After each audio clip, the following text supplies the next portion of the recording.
Welcome back, everyone. We continue now here on Conklin & Company with a couple of stories in a bad way that transcend the sports world into the news world. The Ryan Braun PED suspension this past week, 65 games the rest of the season. The superstar is done for this year. And Aaron Hernandez, the probable cause hearing that was delayed as he faces murder charges. So we're bringing on board a local native, Ottawa Hills native, and also a Rocket fan. I can say that. I know you're a journalist, Christine Brennan, USA Today columnist, but I think we can absolutely say you're a Toledo Rocket fan, correct? Oh, without a doubt. I grew up just loving the Rockets, football and men's basketball, Chuck Ely and Steve Nick. So absolutely, that never leaves me, Lee. That's for sure. Never. It will be forever. You know, in your work as a columnist, you have constantly been following PED scandals from the Olympic Games, from now, what, a couple of decades, or at least a decade gone by, the Lance Armstrong scandal in cycling, and now baseball, still trying to get a grips on all this. The Ryan Braun 65-game suspension this past week. You say a big step in the right direction. Absolutely. It was a great day for baseball when they did this, and I'm sure there are people saying, what? How can this be good? Because we want to catch the cheaters in sports.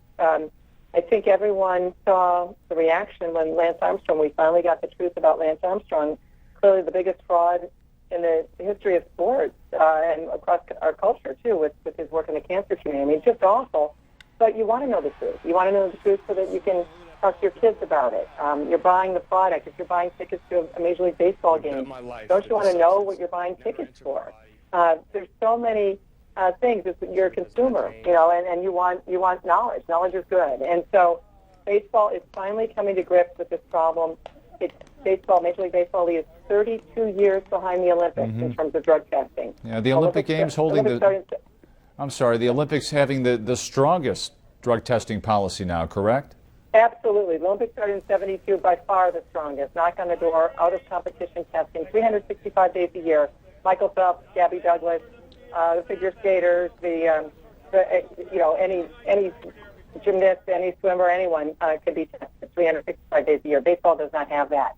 And but baseball is doing the best, Lee, of any of the major team sports in the United States. And they've finally gotten with the plan, but they're so far behind that this is going to be probably, unfortunately, decades more now of stories like what we're dealing with this biogenesis story. Yeah, and this has tentacles that will have a ripple effect as we work our way toward the playoffs.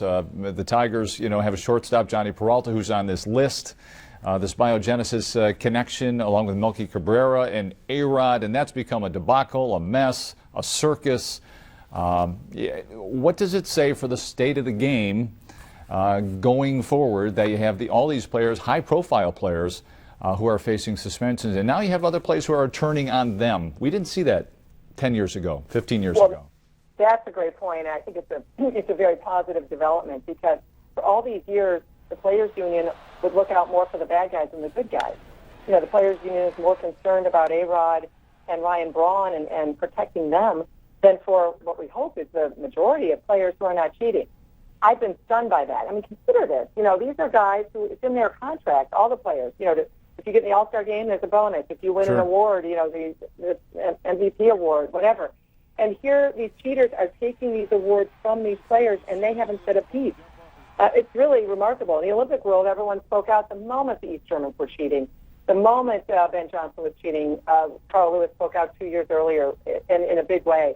It shows the incredible power, I would say debilitating power, of the Players Union and how out of touch that union is. Finally now, these players are speaking out. But it's just amazing to me that they would not speak out in their own behalf. For example, Bartolo Colon went to the All-Star game. He was at a 50-game suspension last year. He's part of the biogenesis thing, at least reportedly. So Bartolo Colon, Lee, was at the All-Star game. Isn't it time for a lifetime ban? Time for a lifetime ban? So. I've written that many times. I think they should do the Olympic model, which would be simple. The first offense would be a 2-year ban, and then the second offense would be a lifetime ban. That's what baseball should be doing right now. Baseball's 50 games, 100 games, and lifetime ban. And I think baseball needs to accept that Olympic model and adopt it very soon. And you have now baseball is behind, but is doing the best job of the major sports. And then you think about football, where these guys get suspended, dinged all the time, and nobody even bats an eye. Let's just get them back on the field. It really is, really seems to be a a contrast there, NFL, MLB. Yes, you're absolutely right, and I think it's frankly just a couple of reasons. It's like the Olympics. The Olympics often are individual sports, and we put athletes on a higher pedestal, Olympians, so we expect more from them. And I've had this conversation with Bud Selig. I've talked to him quite a bit, the commissioner of baseball, and we've talked about this, and he was kind of complaining, why does football get a pass? Well, I don't think football gets a pass, but football is a very different game. I don't know if any of your viewers right now, Lee, could say who has the most touchdowns in the history of the NFL. But I bet you there are lots of people who would know that Babe Ruth hit 714 home runs, Hank Aaron hit 755, Joe DiMaggio 6-game hitting streak, et cetera, et cetera. They would know these numbers. The numbers in baseball are meaningful. The individual performances are meaningful. Therefore, if someone's cheating, it hurts more. It's worse. It has much more of an impact. And football is more gladiators. You don't see their faces. They're all covered up. Baseball, you see every twitch of every muscle of a player, pitcher, a guy at bat.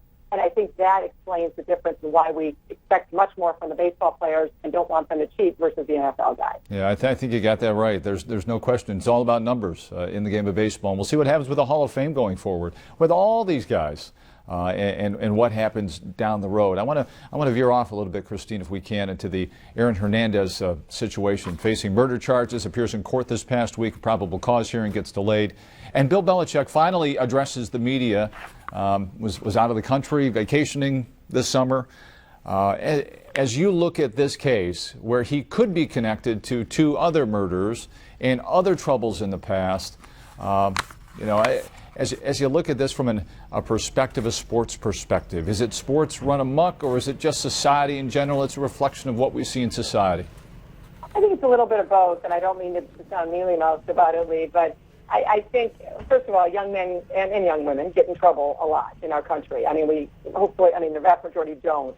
But we hear about it much more with NFL players or other high-profile athletes. That's as it should be. They are on a pedestal. They are role models for kids in many ways. Kids emulate them, at least, if they're not role models. And so we hold them to a higher standard. They've been given a great gift to play sports for a living and get paid a lot of money.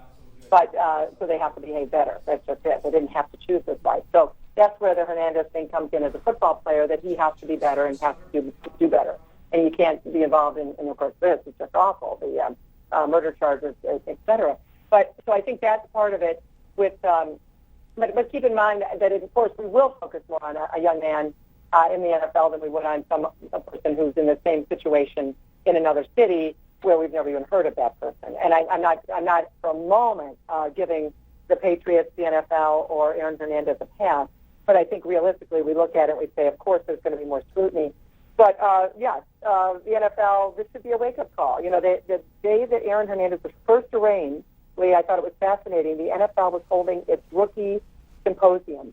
And this is where they sit down with these rookies and they talk to them and do all these life issues and talk about the pressures, talk about their friends, talk about the money, talk about crime. And so they're having this, and I thought, boy, it would have been a perfect time to stop and turn on ESPN and show the arraignment, because 3 years earlier, only 3 years earlier, Aaron Hernandez was in that same rookie symposium. And that would have been a wonderful cautionary tale for those guys to see. We hear about those symposiums in the NBA as well. So, but we do hear, especially in the offseason, about arrests and these guys getting into trouble. Are those symposiums, those transition programs, or that's for retirement, but are these programs for the rookies doing their jobs?